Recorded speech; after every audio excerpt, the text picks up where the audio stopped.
It has been said that if there is ever to be such a thing as a true universal language, it will most likely be expressed in the realms of mathematics, geometry, energy patterns, and frequency. Could it be that this language, or at least the foundation of it, already exists here on Earth? Is it possible that over the course of thousands of years, we have been somehow guided in the process of creating this new form of communication? And if so, what type of information will be conveyed through it that could not be expressed any other way? In the search for answers, we must be prepared to trek through both time and space, to open our eyes and minds wide enough to notice compelling coincidences, and to stand back far enough to see if the building blocks of some kind of mathematical, spatial, frequency-based language emerge. But before we begin our journey, we will pause here in the present day to notice some of the ways that we measure and tabulate the world around us. This is an important step, for how we count and measure things can be as revealing as why we count them. First, we will take a look at the way we measure time. For all practical purposes, the smallest unit is 1 second, and we all know it takes 60 seconds to make a minute, and then 60 of these minutes to make an hour. This hour, of course, is the unit by which we divide our days, and these days become months, years, decades, centuries, and so on. Speaking of 60, let's take a moment to notice that all geometry, whether it is 2 or 3 dimensional, is also derived from base 60 mathematics that provide the foundation for a 360-degree circle, which in turn provides us with all the angles and formulas for creating virtually every shape known to humankind. Now let's look at how many cultures from all over the world have chosen to count and group things. Right away, we see that we have been attracted to the number 12. 12 eggs in a dozen, 12 months in a year, 12 inches in a foot, 12 signs of the zodiac. Strangely, whether it's tallying disciples or mythical gods, the number 12 appears often in the telling of our greatest stories about ourselves. And what about distance? Your local town might be measured in meters or other units, but when we talk about measuring our planet, the standards we all use revert back to base 60 units of miles, minutes, or geometrical degrees. Are you noticing the pattern here? We seem to be encountering a lot of 12s and 60s. Are they related? And if so, how? To answer that piece of the puzzle, we must travel roughly 5,000 years back in time to visit the ancient Sumerian culture of Mesopotamia, for here is where our 1260-based math comes from. This counting system, which was invented by the same people who produced the world's first written language, involved counting the knuckles of the 4 long fingers on one hand and then multiplying them by all 5 digits on the other hand. If you do this, you will get a maximum number of 12 knuckles times 5 fingers, which of course totals 60. How these cosmic jumps in language and mathematics occurred so suddenly is open to debate, but it is interesting to note that the ancient Sumerians themselves wrote about being given this information by sky god visitors they called the Anunnaki. Who and what the Anunnaki were is a hotly contested subject, but one thing that cannot be denied is the fact that over 5,000 years ago, a mathematical system was born that incredibly still serves us today. So now that we have our various units of measurement, all based on the Sumerian 1260 counting system, let's jump forward to a few pivotal moments in history and see what other numbers, patterns, and synchronicities appear. In the 6th century BC, on the Greek island of Samos, the famed mathematician Pythagoras led a school of thought that married philosophy, mathematics, music, and of course geometry. And while Pythagoras did not discover advanced geometry, he did apply it in new ways, especially to music. For instance, he noticed that when a tauten string was plucked, it would create a tone. And when that string was divided in half, it would make the same tone, only twice as high in pitch. Pythagoras then came up with numerical ratios based on harmonic fifths, and this led to the creation of the musical scale found at the root of most modern music. It is important to note that according to Pythagoras, all musical notes were found by using mathematics, and as such were given number values according to their placement in a kind of master grid. For instance, by using fifths beginning from note number 1, he was eventually guided to note 27. And to find the same note twice as high in pitch, he simply kept doubling it to 54, 108, 216, 432, and so on up the scale. If you've ever heard of Pythagorean tuning, you know that the number 432 is quite important. To Pythagoras himself, it probably wouldn't have stood out more than any other in his numerical grid.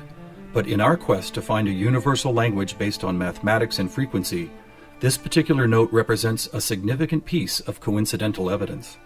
You see, many ancient musical instruments, from Tibetan bowls to Native American flutes, happen to produce the same tone, a tone that vibrates at 432 cycles per second.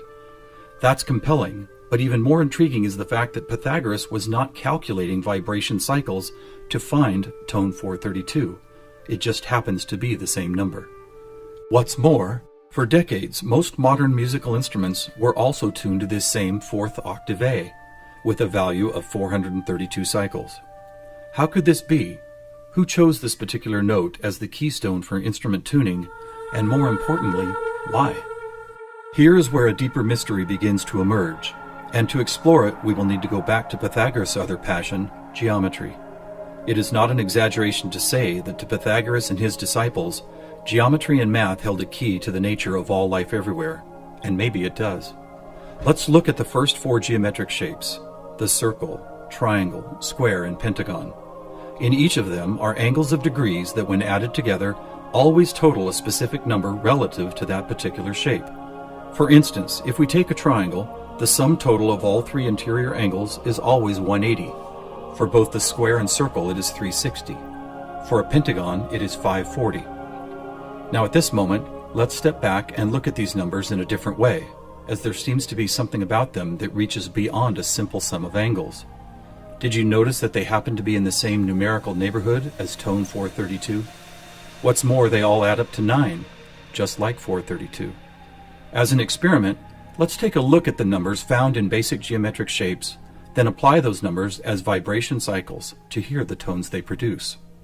First, let's listen to what the 180 total degrees contained in a triangle sound like.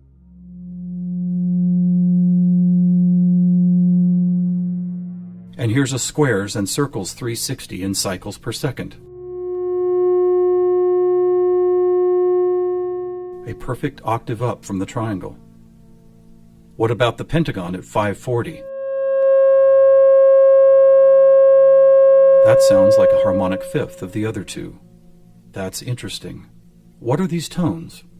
They are F sharp and its perfect harmonic fifth of C sharp.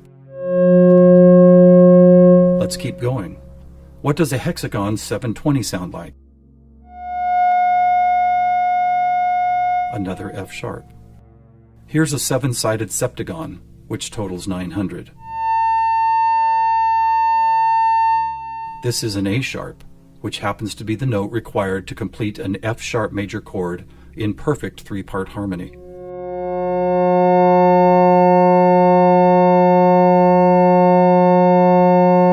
And finally the octagon, where we get 1080, another C sharp. Suddenly, geometry is expressed by tones, and these tones just happen to create the most beautiful form of music, a perfect three-part major chord in the key of F sharp.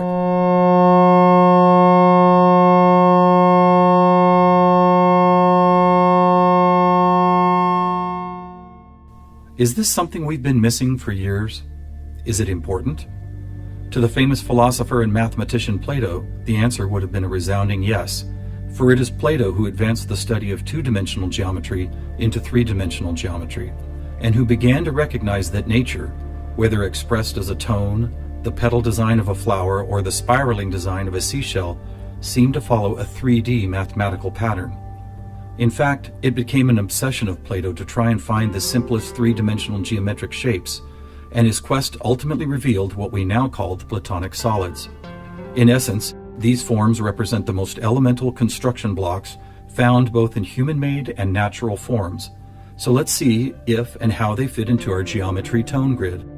First, there is the tetrahedron, or a three-sided pyramid comprised of four interlocking triangles. As we did before, let's add up all the angles found in those four triangles. The answer, 720, which we have already seen is the tone F sharp.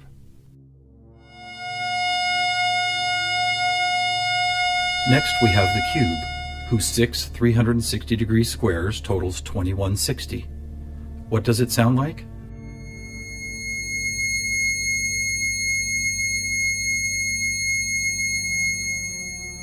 2160 is a high C sharp, and as you will see later, a very interesting number for other reasons as well. Next up is the octahedron.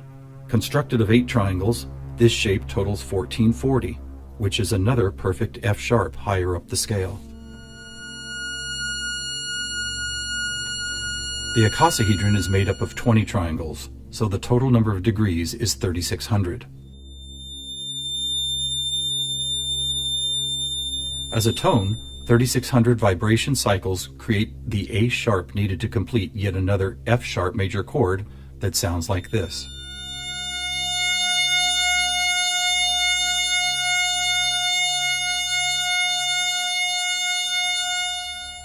At this point, we have seen how 2- and 3-dimensional geometry can be expressed by the notes found in an F sharp major chord. Could this also be true with what is known as sacred geometry?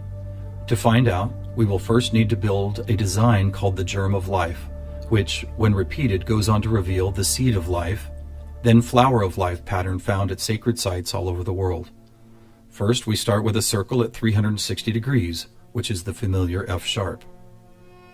We then add our second circle, bringing the total to 720, another F sharp. 3 circles totals 1080, which provides the harmonic fifth of C sharp. 4 circles is 1440, another F sharp. 5 circles totals 1800, or the A sharp needed to once again provide the harmonic third of an F sharp major chord. And finally the 6th circle, which brings the total to 2160, another C sharp. Amazing! It's as if we can now both see and hear the flower of life pattern that has intrigued humankind for thousands of years. So now we have 2-dimensional geometry, 3-dimensional geometry, and even sacred geometry being represented by different variations of an F sharp major chord. How is this not common knowledge? How have we missed this connection? There are actually 3 explanations. 1, for reasons ranging from the mundane to the conspiratorial, musical instruments are no longer tuned to an A vibrating at 432 cycles per second, but rather 440. 2, modern tuning calls for equal temperament, which no longer adheres to Pythagoras' whole number simplicity. And 3, the tuning method required to reveal geometric shapes is based on a mathematical grid rather than mathematical ratios. This grid, if it had a name, would probably be called something like factor 9, because the number 9 is found not only in the sum of every note on the grid, but also as the number required to move up or down the scale. For instance, if we started at note A at 216 cycles, all we would have to do is add or subtract the number 9 to reveal all the other tones in that octave. And it is here, on this incredible factor 9 grid, that we find not just some of our geometric numbers, but all of them. Conversely, modern A440 tuning reveals not one correlation to geometric numbers. Now let's go back for a moment and take a look at one of these numbers, 2160, the number expressed by both the cube and the germ of life pattern. You may have already noticed that without the 0, it is exactly half of our magic 432. That's worth noting, but what is even more intriguing is the way this number keeps showing up in other large-scale measurements. To discover one of these measurements, we will need to jump forward from Plato's time to when the Mayan civilization was flourishing. Roughly 1500 years ago, Mayan stargazers were the most accomplished astronomers the world had ever known. Their concept of cyclical time led to many incredible discoveries: the accurate length of a year, the exact dates of seasonal changes, even the moments when solar and lunar eclipses would occur. But their most amazing discovery was of something known as the precession of the equinox, which makes note of a very slow wobble of Earth's axis. Somehow aware of the fact that this wobble takes 25,920 years to complete, the Mayans called this cycle one great year, with each of its 12 great months requiring 2160 Earth years to complete. And what about this? Did you know that the diameter of our moon, when measured in miles, also happens to total? You guessed it, 2160. Lastly, watch what happens when we apply simple division to this highly synchronous number. 2160 divided by 2 is 1080, the angle sum of the octagon. By 3, 720, the total of the hexagon. By 4, 540, the pentagon. By 5, Are you ready? It's the ketone of 432. And by 6, 360, the number of both the square and circle. All F sharps and C sharps with our 432A thrown into the mix as if it were some kind of clue to solving a cosmic riddle. Maybe we should look at this number even more closely. As we've stated, our closest celestial neighbor, the Moon, is 2160 miles across, and 216 is exactly half of 432. What about the other large object in our sky? Were you aware that our Sun is 864,000 miles across? Incredibly, where the Moon's base number sequence is half of 432, the Sun's number sequence is exactly twice 432. And do you know how many seconds there are in a day? 86,400, or 43,200 for the 12 hours of day and 43,200 for the 12 hours of night. Or try this. Take the 360 degrees found in the circular shape of our Sun and Moon, and then multiply it by the 12 hours of either day or night. The answer, 4320. Or how about this? What is the only whole number that when squared comes to within 0.01% accuracy to measuring the speed of light? 432. What is going on here? We have all these different things: Earth cycles, time and celestial measurements, geometry, sonic frequency, yet they are all represented by the same numbers over and over again. To answer that, we must search for the factor common to all of them, and that common factor is the 5,000-year-old Sumerian 1260 counting system. It is what gave us the inches to a foot, the seconds to a minute, and the 360 degrees in geometry. It's almost as if the sky god visitors, who the Sumerians called the Anunnaki, provided humanity with a counting system that would lead to the discovery of these synchronicities. Could it be that the number 432 really is some kind of cosmic key that unlocks a language of higher understanding? And if so, have these sky visitors ever been back to make sure we don't miss the importance of the 432 matrix? One possible answer can be found in the story of a man named George Van Tassel, a respected aeronautical engineer who believed he was contacted by extraterrestrial beings in the early 1950s. During this encounter, Van Tassel said he was provided with a mathematical formula that could be used for everything from time travel to sound frequency healing, and which he used to build the world-famous Integratron near Joshua Tree, California. What is this formula? It is F equals 1 over T, or frequency equals one particular something divided by the number of time. Well, what if that one something was the biggest one on our planet, the one great year of 25,920 discovered by the Mayans? And what if the number for time was the most logical choice of 60? Suddenly, this mysterious equation is expressed as frequency equals 25,920 divided by 60. Are you ready for the answer? It's 432. Not only the frequency that instruments all of the world have been tuned to for thousands of years, but also the number that reveals the synchronistic nature of life on this planet. Noticing all these coincidences revealed by the 432 matrix and the Sumerian counting system, we must wonder if other ancient cultures were aware of them as well.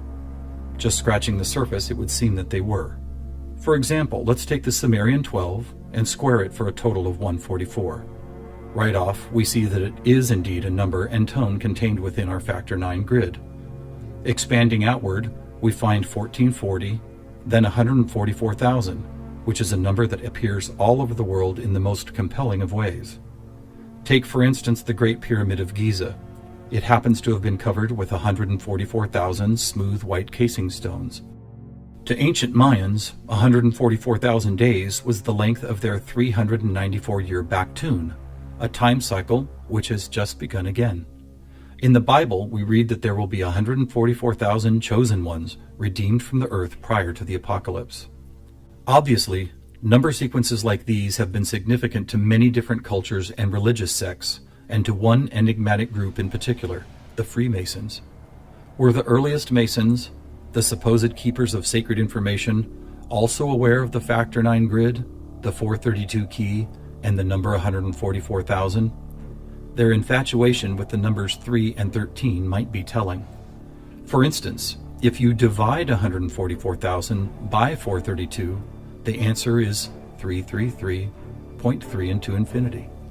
Or take a look at the back of a dollar bill. That famous unfinished pyramid could be revealing some interesting clues. For instance, there are 13 steps climbing the pyramid, and 13 times 33.3 is 432.9. Even the shape of the flat-topped pyramid appears to be made as if someone had drawn 4 dots in a line, then 3 above it, then 2 above that, and then connected those dots to reveal this iconic shape. And of course, let's not forget that the square root of our all-important factor 9 grid is 3 threes. Who else knew about 432? The answer is surprising. In India, large cycles of time are called Kali Yugas, and each one is 432,000 years long. In fact, the number 432 appears so often in sacred structures and myths, from Stonehenge to the pyramids, that author Joseph Campbell could not help but see it as the most important mythological number in history. So what do we have here? What is it that's trying to be expressed by all of these coincidences? One answer is that over the course of history, we have been somehow guided toward both the subconscious creation and eventual conscious recognition of a grand pattern based on frequency, mathematics, time, space, and geometry. Quite possibly, these synchronistic numbers, shapes, and tones represent the building blocks of a language that we do not yet fully understand, but could turn out to be the most important language we will ever learn. How will we use it? Who will we be conversing with? Time will tell. Thousands of years ago, from locations all over the globe, various prophets, shamans, and seers described an era when humanity would make some kind of cosmic leap into a next level of consciousness. Here, at the dawning of the age of Aquarius and the start of a new Mayan Baktun cycle, maybe it's happening.